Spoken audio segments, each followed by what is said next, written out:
आहे आणि सगळ्यांनी तो घेऊन आस्वाद आणि मगच जाण्याचा विचार करावा। आता चरणजीवना येत आहे आणि आता आपण कलेला सुरुवात करत आहोत।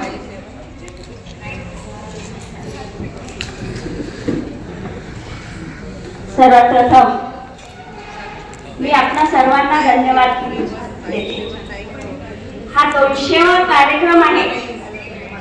हे फारच मोठी गोष्ट आहे, काही लहान नाही। लोक जोमाने उठतात आणि त्याच जोमाने पडतात पण, परंतु इथे असं काही झालंच नाही आणि ह्या सर्वांना आपला प्रतिसाद खूप आवश्यक होता।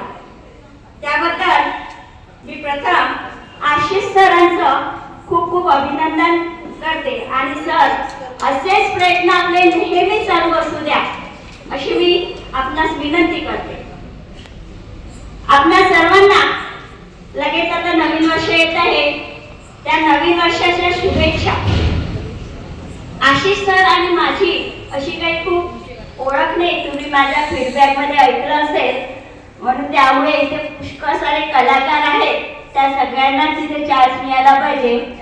तर मी आणि तारीफ तर इतकी की त्यासाठी शब्दही कमी पडावे असं आहे। आणि आशिष सरांच्या नावातच देव आहे, त्याबद्दल देवाविषयी मी काय बोलू हे माझ्या मनात प्रश्न आहे। तर मी कविता असं खूप लिखाण वगैरे मी खूप करायची।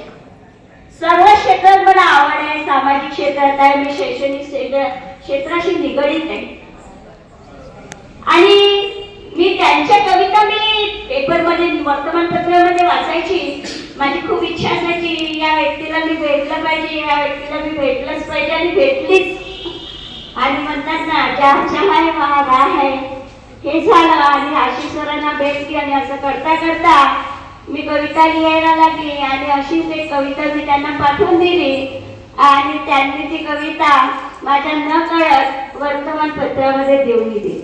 मला इथं दुसरं कुठलं तरी सॉन्ग बनायचं होतं, परंतु मी म्हटलं नाही, सरांनी जी कविता आपली वर्तमान, कारण तिथे एकापेक्षा एक कवी आहे, त्यानंतर माझी कविता सगळ्यांना आवडेलच असं आहे की नाही मला माहित नाही, पण वर्तमानपत्रात दिली आहे ना, त्याच्यामुळे एका व्यक्तीचा नांदेडवरून फोन आला होता मला। ते एक माझ्यासाठी असं वाटलं की मी त्यावेळेस काही सेलिब्रिटी सारखं वाटलं आणि त्यांनी मला म्हटलं बाई तू अशीच कविता लिहित जा, किती सुंदर कविता लिहिलीस तू। आणि त्यावेळेस वाटलं की नाही आपण जे काही जगात मिळवायचं आहे ते मिळवलं आणि त्याच्यामुळे माझ्या या कवितेमध्ये आहे तेच आहे जगणं कसं असावं। या कवितेचं नाव आहे आभास आणि सर्वप्रथम आशिष सरांचं धन्यवाद की ही कविता त्यांनी माझी वर्तमानपत्रामध्ये दिलेली आहे। जगायचं कसं? जगणं हे केवळ जगणं नसतं, जगणं हे केवळ जगणं नसतं, एकमेकांना धीर देण्याचं आश्वासन असतं, एकमेकांना धीर देण्याचं आश्वासन असतं। जगणं हे केवळ जगणं नसतं, जगणं हे केवळ जगणं नसतं। आईची माया वडिलांचं प्रेम असतं, आईची माया वडिलांचं प्रेम असतं। बहिणीची ओंजळ भावाचा हात, बहिणीची ओंजळ भावाचा हात असतं। जगणं हे केवळ जगणं नसतं, जगणं हे केवळ जगणं नसतं।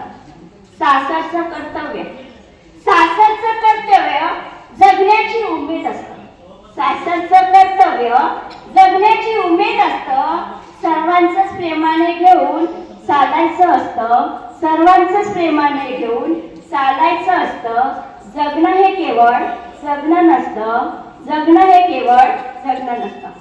दोन घरांचा समावेश असतो, दोन घरांचा समावेश असतो। नात्याची आस भावनांचा खेळ असतो, नात्यांची आस भावनांचा खेळ असतो। जगणं हे केवळ जगणं नसतं, जगणं हे केवळ जगणं नसतं। मैत्रिणीचा सहवास, मैत्रिणीचा सहवास शेजाऱ्यांचा आसरा असतो, मैत्रिणींचा सहवास शेजाऱ्यांचा आसरा असतं। परिचयांचा हा सुख हा मेळावा असतो, सुख हा मेळावा असतो. जगणं हे केवळ जगणं नसतं, जगणं हे केवळ संतन.